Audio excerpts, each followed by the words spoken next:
Angedacht zwischen Rhein und Reden. Impulse aus dem Kirchenbezirk Germersheim.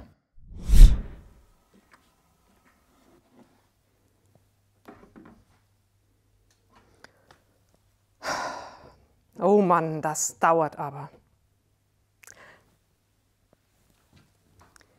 Engorgio. Hallo. Oh, jetzt haben Sie mich echt erwischt. Da hatte ich wieder mal keine Geduld. Das dauert ja auch ewig, bis so ein Salat gewachsen ist. Und ich habe echt Hunger. Ehrlich gesagt bin ich oft ungeduldig. Sie auch? Beim Einkaufen zum Beispiel, wenn ich auf die Kasse zulaufe. Ich schaue da immer von weitem, an welcher es wohl am schnellsten geht. Wenn es in der Schlange vor mir dann auch noch einen Umtausch oder technische Probleme gibt, stöhne ich innerlich auf. Oder beim Abnehmen. Da steigt nicht gerade die Laune, wenn das so lange dauert oder es sogar Rückschläge gibt.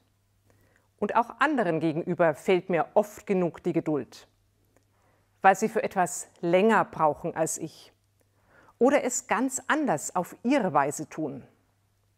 Ungeduld macht vieles platt. Ich habe mich jetzt gar nicht an dem Wachsen von dem Salat freuen können, über jedes neue Blatt, das entstanden ist. Viele Wochen hätte ich mich daran freuen können. Mit meiner Ungeduld habe ich das jetzt kaputt gemacht. Da geht so viel verloren. So, als hätten wir gerade den ersten Advent und zack, schon wäre es Weihnachten.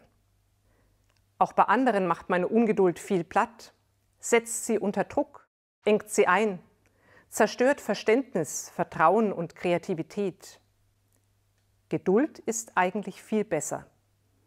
Sie schenkt mir und anderen Raum, zum Wachsen, sich entwickeln. Raum für das Kleine und Zarte, in dem ganz viel Wunderbares steckt, das sich erst nach und nach zeigt. Geduld schenkt mir und anderen Zeit, nimmt den Druck raus, den Leistungsdruck, den Erwartungsdruck und macht mich dadurch barmherziger, mit mir selbst und mit den anderen. Gott hat viel Geduld mit mir. Er drängt mich nie, sondern gibt mir viel Raum und Zeit.